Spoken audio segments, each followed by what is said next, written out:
एक मूठ हरभरा भाजी आणि एक मूठ चाकवताची भाजी मी आधी स्वच्छ धुवून घेतले 2-3 वेळा पाण्यातून काढून. इथे स्टीलची कढई घेतली. अर्धी पळी तेल टाकले. 2-3 लसूण कळी बारीक कट करून टाकले. थोडं परतून घ्यायचं ब्राऊन करून. 2 हिरवी मिरची लांब तुकडे करून, 1 मोठा कांदा बारीक चिरून छान ब्राऊन करून घ्यायचे. जास्त ब्राऊन नाही करायचे कांदा. भाजी बारीक चिरून घ्यायची आपल्याला. कांदा थोडासा ब्राऊन झाला, वरून कट केलेली भाजी बारीक कापून जे घेतले ते आपल्याला टाकायचे. थोडीशी अगदी चिमूटभर हळद टाकायची. ही भाजी टाकून छान परतून घ्यायचे. मीठ आधी भाजीला टाकायचं नाही. कधी पण भाजी शिजल्यानंतरच मीठ टाकायचं, जेणेकरून कारण आधी भाजीला मीठ टाकलं तर पाणी सुटतं पालेभाजीला. कुठल्याही पालेभाजीला आधी कधीच मीठ टाकायचं नाही.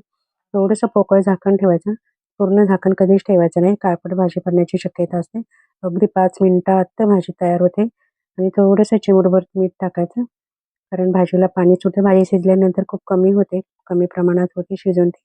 तर छान परतून घ्यायची. भाजी कुठल्याही भाकरीबरोबर खूप सुंदर लागते.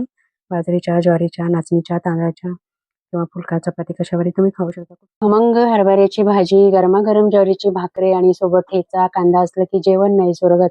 आणि त्यात गावचा सुगंध, आईच्या हातची चव आणि मन तृप्त करणारा घास. खरंच